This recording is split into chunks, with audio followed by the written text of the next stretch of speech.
فيقول ربي صدق الله العظيم. اللہ رب العزت ارشاد فرماتا ہے سورہ فجر، فرمایا ان ربک لبالمرصاد، کہ آپ کا رب تاک میں، تاک کہتے ہیں راستے میں جاتے ہوئے کوئی آدمی چھپ کر بیٹھ جائے، راہ جو گزرے گا اس کو میں پکڑ لوں گا، میں اس کو جانے نہیں دوں گا، لیکن جو آنے والا ہے وہ بے خبر رہتا ہے، لیکن جو تاک لگایا بیٹھا ہوتا ہے وہ اس کی ساری حرکت کو دیکھ رہا ہوتا ہے، آ رہا ہے جا رہا ہے کدھر ہے، تاک میں بیٹھنا۔ فرمایا ان ربک لبالمرصاد، آپ کا رب جو ہے وہ تاک میں، تمہاری حرکت، نقل و حرکت، تمہارا اٹھنا بیٹھنا، تمہارے اعمال کا جائزہ لینا، فرمایا کہ تمہارا رب لے رہا ہے جائزہ۔ آگے انسان کی اللہ رب العزت نے دو حالتوں کا بیان کرنا ہے۔ فرمایا فَأَمَّا الْإِنسَانُ إِذَا مَا ابْتَلَاهُ، جب انسان کو اللہ رب العزت ابتلا فرماتا ہے، یعنی اس کا امتحان لینا چاہتا ہے، تو پھر کیا کرتا ہے؟ اس کو رزق عطا فرماتا ہے، وافر مقدار، اور انسان بولتا ہے، کہتا ہے فَأَكْرَمَهُ وَنَعْمَهُ فَيَقُولُ رَبِّي أَكْرَمَنِ، اللہ رب العزت نے میرا بہت اکرام کیا، میری بہت عزت کی۔ فرمایا جب میں انسان کو نعمت عطا فرماتا ہوں، انسان کو آرام دیتا ہوں، انسان کو سکون عطا فرماتا ہوں، رزق کا وافر دروازے میں کھول دیتا ہوں، رزق کی اس کے فراوانی ہو جاتی ہے، تو وہ کہتا ہے کہ اللہ نے میرا بہت اکرام کیا ہے۔ فَأَمَّا إِذَا مَا ابْتَلَاهُ فَقَدَرَ عَلَيْهِ رِزْقَهُ،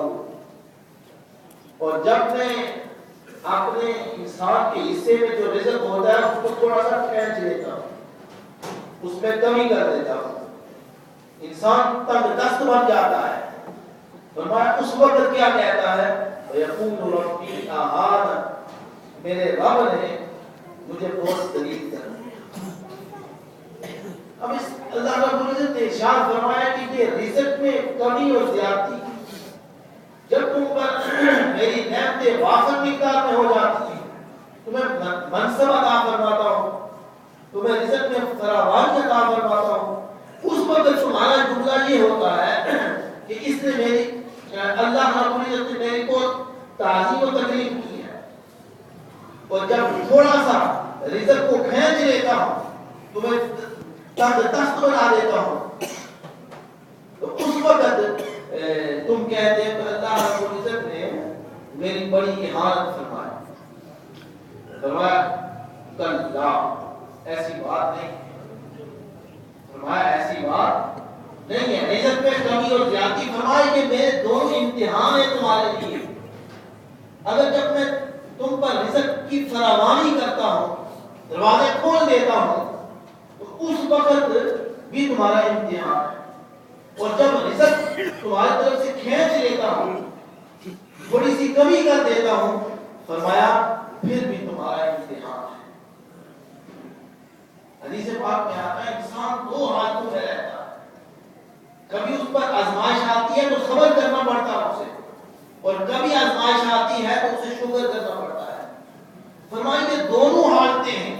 انسان کو جب وافر مقدار میں رزق عطا فرمایا جائے اس وقت وہ شکر کرے، اور فرمایا جب اس کو تنگ دستی عطا فرمایا یہ بھی ہماری طرف سے ہے، فرمایا اس وقت وہ صبر کرے۔ یعنی اس آیت مبارکہ میں دو اللہ رب العزت نے زندگی کے فلسفے بیان فرما دیے۔ انسان کے دو حالتیں رہتی ہیں، کبھی انسان کو فراخی عطا فرماتا ہے اور کبھی تنگ دست فرما دیتا ہے۔ فرمایا انسان کی پوری زندگی کی بس دو ہی حالتیں رہتی ہیں، فرمایا یہ دو حالتوں میں تمہارا یہ کام ہے، دونوں آزمائشیں ہیں، دونوں حالتیں آزمائشیں ہیں۔ فرمایا دونوں حالتوں میں تمہارا یہ کام ہے کہ جب میں کثرت سے تمہیں رزق عطا فرماؤں اس وقت تم شکر کرو، اور جب کبھی تم دست کر دوں امتحان کی وجہ سے تو فرمایا اس وقت یہ نہ کہو اللہ نے ہمیں ہماری اہانت کی ہے، فرمایا اس وقت بھی آزمائش ہے، اس وقت صبر کرو۔ فرمایا بس ان دونوں حالتوں میں آپ کا وقت گزارو، صبر اور شکر سے۔ دیکھیں آپ انسان کی پوری زندگی جو ہے یہ دونوں حالتوں میں گزرتی ہے،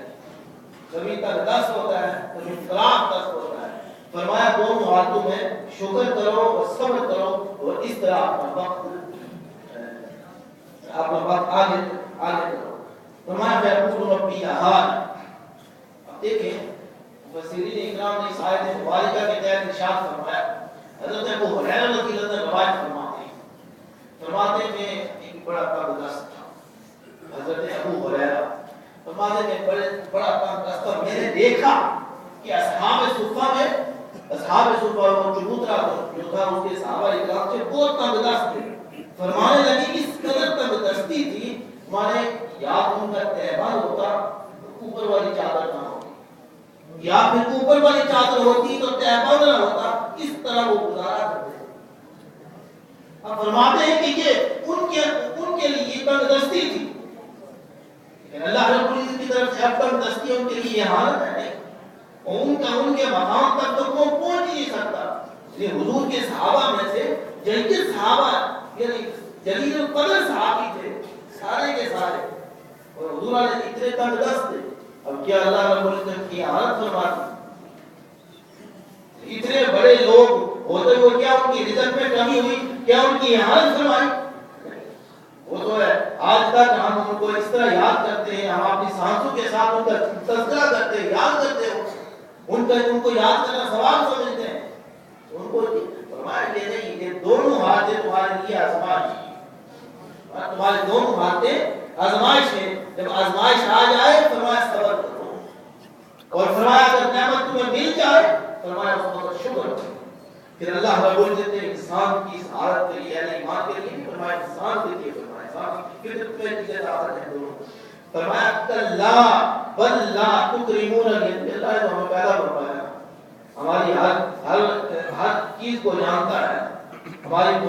باریکی کے ساتھ ہمارا مطالعہ کر رہا ہے اللہ رب العزت، اور پیدا بھی اسی نے فرمایا جس نے پیدا کیا ہماری رگ و ریشے کو سب کو جانتا ہے۔ فرمایا کلا بل لا تکرمون الیتیم، فرمایا جب تم نے کہا کہ میری اہانت کر دی ہے، اللہ نے تنگ دست کر دی، فرمایا جب تمہیں فراخ دست کیا تھا، جب تمہیں مال و دولت بہت عطا فرمایا اس وقت تم نے کیا کیا، تمہاری میں حالت بیان کرتا ہوں۔ فرمایا بل لا تکرمون الیتیم، یتیم کی تم عزت نہیں کرتے تھے۔ دیکھیں اللہ رب العزت اب انسان کی اللہ رب العزت سرزش فرمایا وہ تم کہتے ہو رزق میں تنگی کی ہے، فرمایا ہم نے تمہیں فراخ دستی بھی عطا فرمائی تھی، جب تمہاری فراخ دستی تھی اس وقت تم نے کیا کیا، غریب کا خیال رکھا۔ فرمایا غربت میں سے یتیم سب سے نیچے ہوتا ہے، اس کے سر پہ ہاتھ رکھنا تمہاری ذمہ داری تھی، کیا تم نے اس کے سر پہ ہاتھ رکھا؟ فرمایا بل لا تکرمون الیتیم، فرمایا یتیم تنگ دست تھا، مظلوم تھا، اس کے لیے کھانے پینے کی چیزیں نہیں تھی، اس کے لیے تم نے مہیا کی، جب تمہیں میں نے یہ نعمتیں عطا فرمائیں، فرمایا تم نے یہ نہیں کیا، فرمایا جب یہ نہیں کیا فرمایا ولا تحاضون علی طعام المسکین، فرمایا مسکین بھی اسی میں ہے، تم تو امیر ہو، تمہیں تو ہم نے رزق میں فراوانی عطا فرمائی ہے، تو رزق کی حالت میں تم نے یتیم کا خیال نہ کیا۔ فرمایا پھر ولا تحاضون، اچھا چلو یہ نہیں بات، تو کم از کم یہی کرتے تھے کسی کو کھا ہی دیتے، یہ تو دو انسان یا تو خود خدمت کرتا ہے یا دوسرے کو کہتا ہے یار فلاں تم اچھا ہے، تیرے پاس زیادہ مال ہے، تم فلاں کی خدمت ہی کرتے۔ فرمایا نہ ہی تم نے خود یتیم کو سہارا دیا اور نہ ہی تم نے مسکین کو کھانا کھلایا، فرمایا تم اپنی اس جو مالداری ہے اس کو بڑے اچھے طریقے سے ہمارے سامنے پیش کرتے ہو، تمہاری جو مالداری ہے اس کے اندر جو برائیاں تھی فرمایا تم مسکین کا خیال نہیں، وہ بھی تو تمہارا بھائی تھا، وہ بھی تمہارا بھائی تھا، تمہارا ایک حصہ تھا، بنی آدم کا ایک بیٹا تھا، لیکن ایک حصے کو ہم نے مسکین بنایا اور ایک حصے کو امیر بنایا۔ فرمایا جب تم امیر تھے اس وقت مسکین کا خیال رکھا تھا؟ فرمایا تم نے مسکین کا خیال نہیں رکھا۔ فرمایا کیا کیا تم نے؟ نہ مسکین کا خیال رکھا نہ یتیم کا خیال رکھا۔ فرمایا تأکلون التراث اکلا لما، فرمایا تم نے میراث تو چھوڑی تھی تمہارے باپ اور اجداد نے، فرمایا اس طرح میراث کا مال چٹ کر کے، اس طرح لفظ آتے ہیں چٹ کر کے، فرمایا اکلا لما، صرف نہیں یہ نہیں فرمایا کھا لیا، فرمایا تمہیں جو میراث اپنے باپ دادا کی ملی تھی، فرمایا اکلا لما، تم نے چٹ کر دی ہے، کوئی چیز نہیں چھوڑی اس سے۔ پھر فرمایا آگے کے بیان برائی انسان کے اللہ رب العزت امیروں کی برائیاں بیان فرما رہا ہے۔ فرمایا وَتُحِبُّونَ الْمَالَ حُبًّا جَمًّا، فرمایا تم دولت سے